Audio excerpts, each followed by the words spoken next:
Hi guys, it's Jamie from PMR. What you're looking at is a 7HT Daiwa pinion support sleeve made by myself at PMR. Now you wouldn't think that something so small, and if I put my finger in there you can see how small it is, and trivial you think, could be so important. But it is. Let me show you something. If you have from a 7HT, a standard 7HT, to a 7HT mag ST, so from a £100 reel to a £350 reel, the same engineering mistake has been made by Daiwa. Or if it's not an engineering mistake, why haven't they bothered to fix it from the later reels like the Turbo, the Mag and the Mag ST after the original? And the original, it's a great reel, but it does have a problem. This video, I'm going to put a pinion support sleeve in this Daiwa 7HT Mag ST, which is a £350 reel. I'm doing this because I'm trying to make my carbon footprint more friendly. Therefore, rather than having one of these in the post with a big A4 sheet of paper telling you how to install it into your reel, this video is now going to be the install instruction DVD, and it's at the top of the listing, so easy enough to see. So take your reel. In my case, I'm using the ST. So the ST is slightly different, but won't make any difference in the installation of the video. First of all, undo the locking nut. And to undo the locking nut, first of all, you have to do the screw that holds the locking plate and remove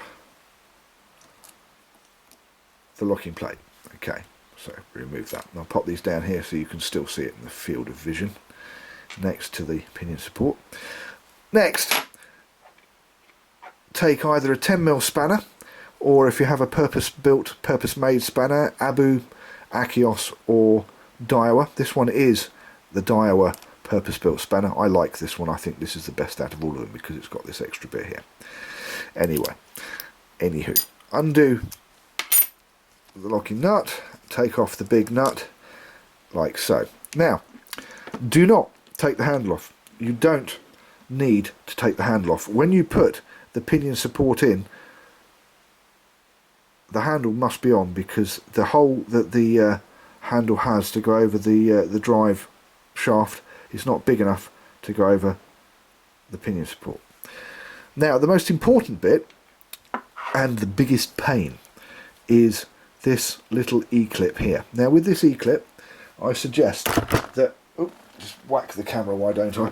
First of all, where I've got a wooden table here, I don't want to make any marks on my reel, and I don't want to make any marks on the table that my wife will kill me for. So, put something down on your table, something you can rest on, and take the fishing reel in the palm of your hand, like so.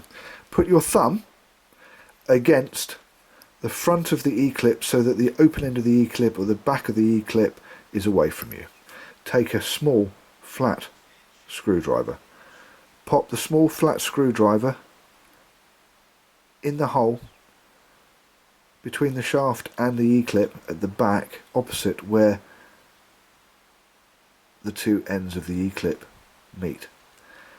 Put your thumb over it, and believe me, you really want to do this because this is made of sprung steel, and if it goes ping, you will never ever find it. It will be in another universe.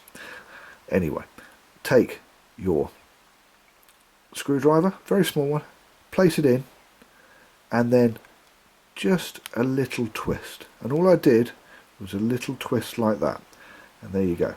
it pops out. Sometimes these reels have a second little washer in them. If they do take the washer out, it doesn't go back in, and if they don't have a washer, it doesn't matter. Now, the explanation. Now you can see you have a steel shaft that is 2.5mm, and you have a brass shaft with an inside hole, and the diameter of that hole is 4mm. So there is 1.5 millimeters of difference. You can see, you could drive a bus down that. It's ridiculous. Now, the biggest problem is when you're winding in or retrieving, and you have a nice big fish on the end, well, more often than not, you have a great big clump of weed.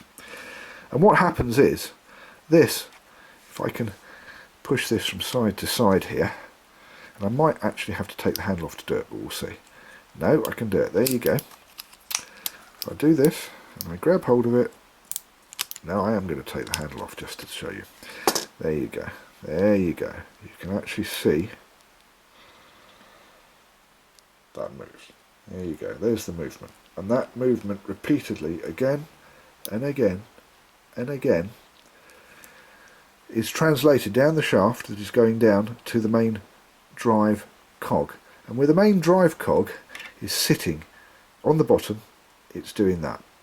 It's moving up and down and sideways to sideways just a little bit, which wears the main drive cog and the pinion, which is the drive cog which clicks into the spool.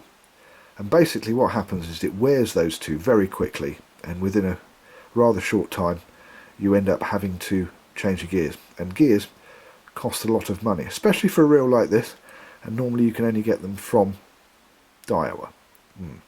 Okay, so having stripped all this down, make sure your handle is on. Very important. Take your pinion support. There's your pinion support. Slide the pinion support over the head of the steel shaft so that it slides down over that and slides down inside the brass shaft. There you go. You're almost done. All you've got to do is put it back together. But I have to say, the E-clip that has to go back on here, the tiny little E-clip, this is the E-clip from hell. It's not the easiest thing to get back on. So what you have to do is you have to present it, get it so it's starting to go on, and then take your tool and using your finger and thumb so that you almost can't see what I'm doing because I've got it, my finger and thumb so close, then push that on like that. There you go. The reason my finger and thumb are there is just in case the E-clip from hell decides to go ping, there is a good chance I can stop it by having my fingers on it again. Okay, once that's done, take your nut and put your nut back on, making sure that it is right. And don't forget, whether you have the mag ST, the turbo, or the original, like this chappy here, it's all the same.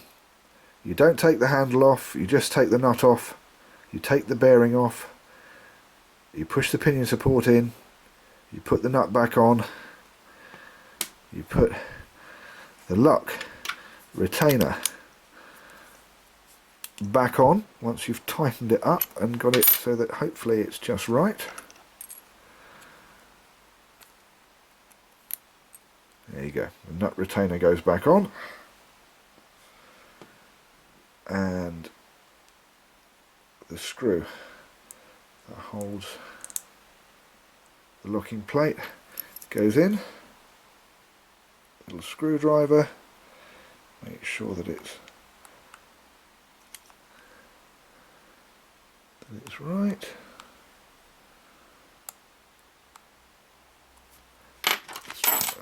Wrong screwdriver. Let's get the other screwdriver out. There we go. There you go. And it's all in.